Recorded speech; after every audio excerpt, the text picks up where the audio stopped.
Curso de Excel, aula 24. Nós vamos dar aqui previsão de valores e então explicar para vocês a regressão linear, que nós já demos uma palhinha na aula anterior.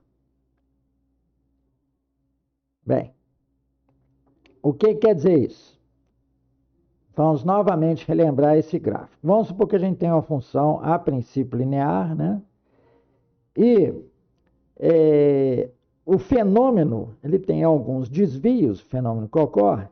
Então, os pares x e y, né, o parâmetro, né, x, e o resultado y esperados não dão uma função, mas quase dão uma função linear. Esses são chamados dados dispersos, né? Então, em relação a uma equação que poderia descrever mais ou menos esse fenômeno, eles têm um comportamento linear, mas com essa dispersão. Deixa eu mostrar para vocês essa ideia de dispersão aqui com essa planilha. Já vou revelar de cara, porque eu sou honesto, né, a minha intenção. Minha intenção era fazer uma função em que o y fosse o quádruplo do x, tá? Mas para mostrar para vocês essa dispersão, o caráter da regressão linear, e vocês poderem fazer previsão de valores não exatos, mas pelo menos uma previsão, então eu falo, eu pretendia fazer com que y fosse 4 vezes o valor de x. Aqui eu pus exato. Aqui no 2, 4 vezes seria 8, eu botei 7 de propósito. Aqui para o 3, o valor esperado seria 12, botei 14 de propósito. Para o valor 4 seria 16, 4 vezes 4, 16, botei 15. E assim por diante, para 5 ao invés de 20, 21 e tal.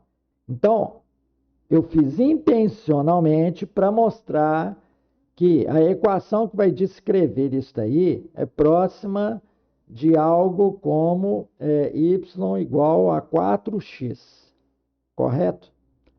Bem, então nós vamos fazer os procedimentos, tá? Mas eu vou mostrar para vocês aqui, ó, a curva. Estão vendo? Se eu traçasse uma reta aqui, ó, mais ou menos daqui até aqui, alguns pontos ficariam fora, mas eu encontraria resultados próximos. Para muita coisa da engenharia, você ter um resultado aproximado já satisfaz. Para a química também e para a física, tá? Valores estimados próximos do real já são bons. Você quer fazer uma previsão, correto? Vamos supor que você tenha que achar pesos, um problema de física, né? Você faz um cálculo lá em que o guindaste vai carregar determinados pesos, aí você quer calcular o valor do contrapeso, tá? Então, você acha um valor, né? E aumenta com uma tolerância, por quê? Para segurança, afinal, estamos tratando de um guindaste, tá? E de um peso que pode cair, ou do guindaste entortar. Elevadores. Você faz um cálculo aproximado lá da grossura do cabo, correto? Para carregar um determinado peso. Pronto, você faz estimativa baseado em experimentos. Aí depois o que você faz para garantir? Você coloca uma tolerância lá de 5% a mais, tá certo? Nos cabos. Aliás, em se tratando de elevadores, né, a tolerância é muito maior, pode chegar a 30%. Ou seja, eles colocam 30% a mais, né, do que precisa, né, de grossura de cabos ou de resistência dele. Para quê? Para garantir. Mas eu preciso ter uma primeira estimativa para tratar com isso. Correto? Entenderam o espírito da coisa? Bem, agora nós vamos explicar para vocês como é que nós calculamos a equação de uma reta, tá? Que no caso da equação linear é o quê? É o dx, tá? Vamos conferir aqui, ó. É o nosso A mais BX, correto? Onde B é a inclinação. Positivo? Então, o nosso B aqui, ó, seria este aqui que nós achamos. Então, é A, Y igual a o A mais B, que é a inclinação da reta, vezes o parâmetro x. Tá bom? Então, tá aqui a equação. Então, aqui os valores achados e tal. Vamos explicar direitinho como é que se faz. Então, aqui estão os pares de, a gente chama de pontos, tá? Mas a ideia mais correta seria, né, parâmetro de entrada e resultado obtido, tá? Não o esperado, correto? Então, o gráfico dá aqui para nós o quê? Os valores achados, mais uma reta no meio deles, passando com o menor desvio possível, seria o valor estimado, tá certo? Que é ele que vai resolver, porque nós queremos uma equação para poder prever, com base nessa amostra, os valores futuros lá para frente. Por quê? Porque eu tenho valores até 9. Aqui já são médias e somas, tá? Então, eu tenho valores de 1 a 9. Eu quero prever valores anteriores, fazendo 0, menos 1 e tal, ou valores posteriores, depois do 9, o 10, o 11 e tal. Mas quanto mais a gente se afasta do intervalo de valores já realizados, achados, né, experimentais, maior a nossa insegurança, tá? E a segurança é ainda maior quando a gente acha valores no meio. Por exemplo, eu tenho valor de 5, eu tenho valor de 6. Aí eu quero achar o valor de 5,5, de 6,5, de 3,5. Compreenderam? Esse processo nós denominamos interpolação. Achar valores entre os valores conhecidos, tá? E achar valores longe dos valores conhecidos, como 10, 11, 12, 20, 100, tá?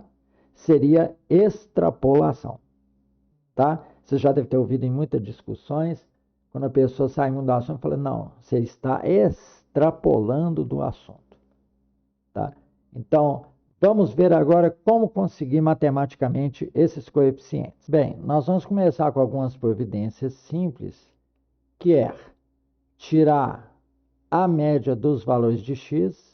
A vantagem da fórmula da função med é que ela já calcula os números, basta você delimitar a faixa. Depois nós também tiramos a média dos y, tá? E depois fazemos o somatório. Nós não queremos colocar aquelas fórmulas com aqueles símbolos esquisitos de somatório para não confundir a cabeça de vocês. Tá? Nós estamos fazendo metodológico ao invés de fazer teórico. Então, nós fazemos aqui a soma dos produtos x e y, tá vendo? Ó, B2 vezes C2, aqui B3 vezes C3, tá? Então, aqui os produtos. E aqui a soma dos produtos. Depois, aqui nós fazemos também a soma dos quadrados de x e aqui a soma dos quadrados de y. Tá certo? Porque aqui já está, ó, o y elevado ao quadrado. Tá bom? Essa coluna aqui, vocês podem deixar para o final, tá? Onde nós vamos fazer as projeções. Tá certo? Então, deixem isso aqui para o final. Bem, agora nós chamamos de numerador, nós vamos fazer uma razão aqui para descobrir o B, a inclinação da reta. Então, vejam bem, no numerador desta divisão que nós vamos fazer, nós colocamos o D11. O que é o D11? É a soma dos produtos de x vezes y. Tá certo? Menos o L2 absoluto, tá? É o número de itens, vezes B11, que é a média de x, vezes o C11, que é a média de y. Correto? Com isso, nós conseguimos um numerador, tá? Agora, nós vamos fazer o denominador dessa divisão que nós vamos fazer para obter o B. Então, o denominador é o E11, que é a soma, né, dos x2, tá? Pegamos cada x, elevamos ao quadrado e somamos todos eles, tá certo? Disso, nós subtraímos o L2 em coordenada absoluta, que é o número de itens, vezes o B11, que é a média de x elevado ao quadrado, tá bom? Por prioridade de operações, né, o B11, que é a média de x, será elevado ao quadrado. Tá? Com isso, nós obtemos esse denominador.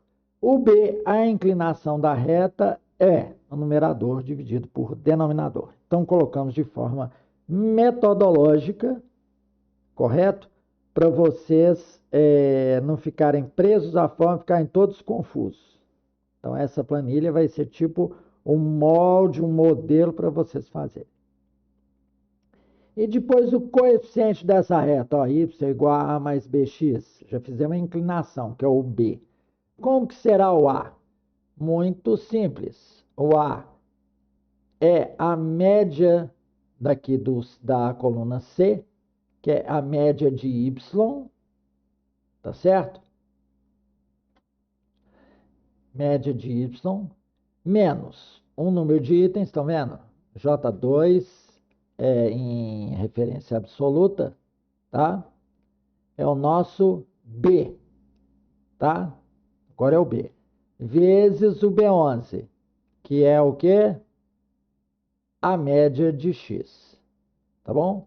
Então, obtemos aqui o A, tá? Repetindo, é a média de y menos J2, que é a inclinação da reta, ou seja, por isso que nós obtivemos a inclinação da reta primeiro, em coordenada absoluta, vezes, né, o B11, que é a média aqui de x, tá?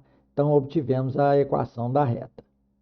Com isso, nós vamos poder testar agora os valores projetados. K2 em coordenada absoluta é o coeficiente A, J2 em coordenada absoluta é o coeficiente B. Então, aqui está A mais BX. E fomos variando a cada linha, então, vendo aqui, ó, o B2 vai variar para, olha lá, B3 e etc.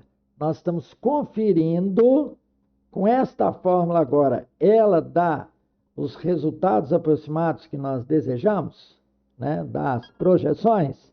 Então, vamos ver isso agora, tá? Então, vamos ver agora os valores projetados, né? Usamos os coeficientes para construir a equação. Tá aqui a equação, né? K2 absoluto é o A, mais J2 absoluto é o B, a inclinação, vezes, e cada um aqui é um valor de um ponto, né? B2, B3 e tal. Então, veja. Para o valor 4 foi dado valor 6. Para o valor 7 foi dado 9. Para o valor 14, vejam, aproximou bastante, 13. Para o valor 15, 17. Mas, como eu disse para vocês, eu queria o quê? 4 vezes aqui. Esse aqui afastou muito, porque está na ponta da reta. Este aqui, que seria o 8, vejam, 9,9, 10, bem próximo. 14, né? Seria o 16, deu 13 aqui, em relação ao 14. Olha, 16 seria esse aqui, o 15. Vejam, 17 é bem próximo de 16. Tá? Eu estou conseguindo o efeito esperado. 21, vejam a exatidão. Isso acontece mesmo no meio da reta, porque a maior parte dos fatores da fórmula são obtidos através de média, né? 25, que seria 4 vezes 6, 24, ó, aqui, ó, 24,68, bem próximo. Aqui, 7 vezes 4, que era a minha ideia inicial, né? 28, 28,37. Estão vendo? 8 vezes 4 daí é 32, ó, deu 32. 9 vezes 4, 36, deu 35,73. Então, vocês veem que regressão linear funciona muito bem e principalmente no centro da amostra, tá? Quando é linear, principalmente. Existem outros tipos de regressão, existe a logarítmica, existe a parabólica e tal. Se tivermos oportunidade, né, se não surgirem outras coisas mais importantes para mostrar as potencialidades do Excel, né, nós vamos dar os outros tipos de regressão. Mas a linear é uma das maiores candidatas aí para os problemas de vocês, tá? Então é isso aí. Muito obrigado por sua paciência e atenção. Esse é o final aqui da nossa aula 24. Muito obrigado.